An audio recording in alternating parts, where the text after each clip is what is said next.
No, this isn't a scene from the new Tron film, and this isn't even science fiction. It's the Astro One from Got Friends, and it's based on a real-life aircraft in development called the Jetson One. It's an eVTOL personal vehicle, which is a fancy way of saying electric quadcopter. It's available from the Got Friends website right now for a meager $12.99, which is a bargain considering how much fun this little thing is. Oh, and the racetrack is included. It certainly looks good whizzing around this neon racetrack, but what's it like off the track?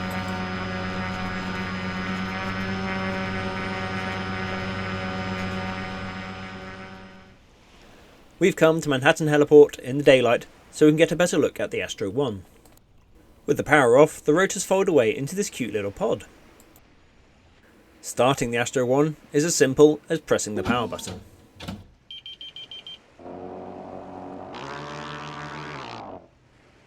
If you like, you can add a prop guard. It looks pretty cool and is probably quite practical, especially when learning.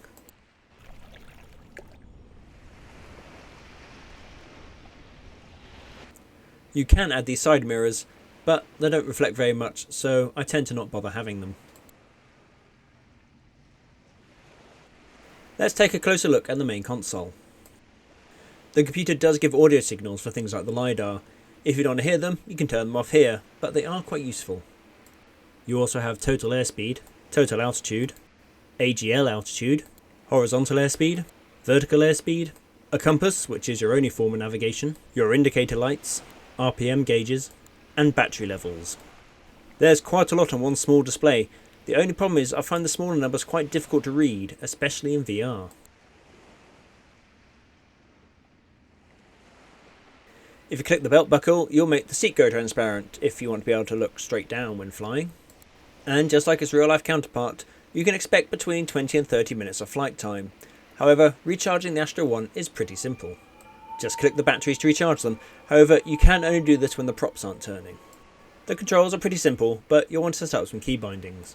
Terrain Tracker will hold you at a specific height above ground level. Hover will keep you horizontally in one place. And Sport Mode will increase control sensitivity, making it more responsive. Moving on to the throttle, this is the LiDAR adjustment knob. When in Terrain Tracker mode, you use this to adjust your altitude. And this is the boost button. It'll give you a momentary power boost up to 12,000 RPM, but will need 30-second recharge before you can use it again. But now we've got the basics out of the way, it's about time we did some flying. When the roads are going, it does sound rather like a very angry mosquito.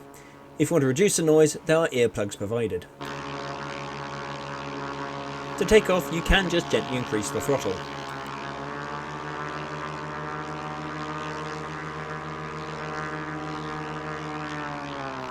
But why not take advantage of the Terrain Tracker and hover mode and do an auto takeoff?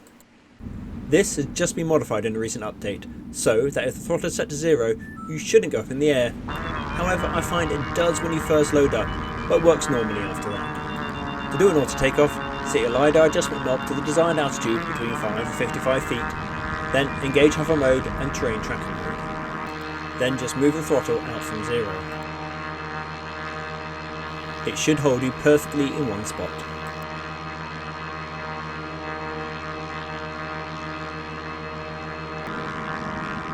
With Terrain Tracker mode enabled, you can climb by increasing the LiDAR adjustment knob. And to start moving forward, disable hover mode and just push the stick forward.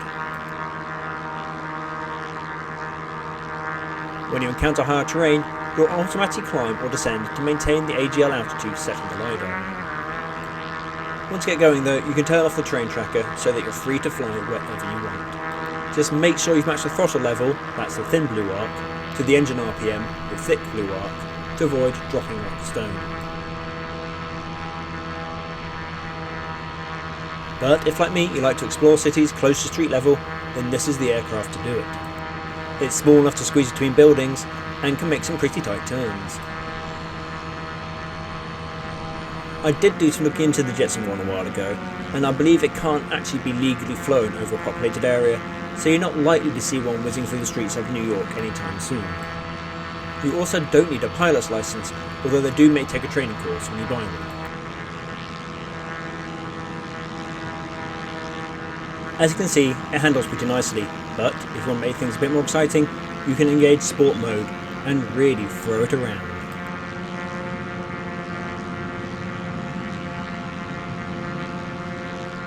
If you're feeling tempted by the real thing, it'll set you back about $100,000, and I believe there's a waiting list. Sadly, I don't have £100 burning a hole in my pocket. In fact, I'm lucky if there's a tenner in there. But if I did, and I had to choose between a supercar or this, I'd choose this every time. If you need a little extra power, you can press the boost button, although it doesn't last very long, but it is useful for racing.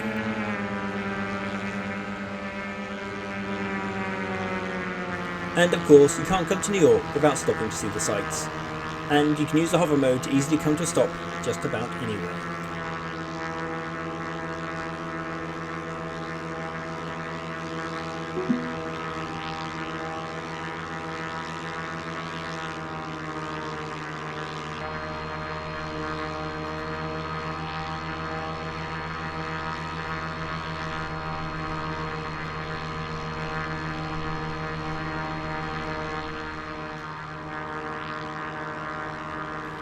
And finally, we come in for landing.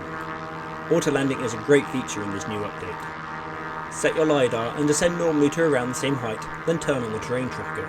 Pull back on the stick to start slowing down, then turn on hover as you approach your landing site. This will bring you to a stop, so you can descend by rolling down the LiDAR knob.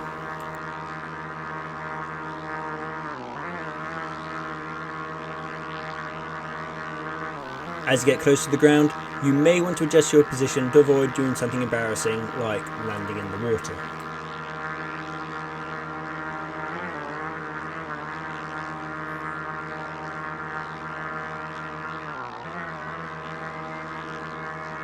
Once the LiDAR is set to its minimum, reduce the throttle to 0 to perform a nice gentle touchdown. Before this feature, you tended to drop the last 5 feet. This thing is so much fun, whether looking to do racing, urban exploring, or just go bombing around. It's a great little toy and very different flying experience to anything else out there right now.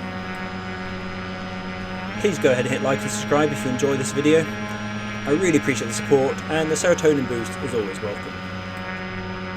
For now though, go ahead and buy this thing, you won't regret it, and why not let me know your fastest lap time in the comments. Till next time, fly safe. Unless you're flying this thing, in which case just go nuts.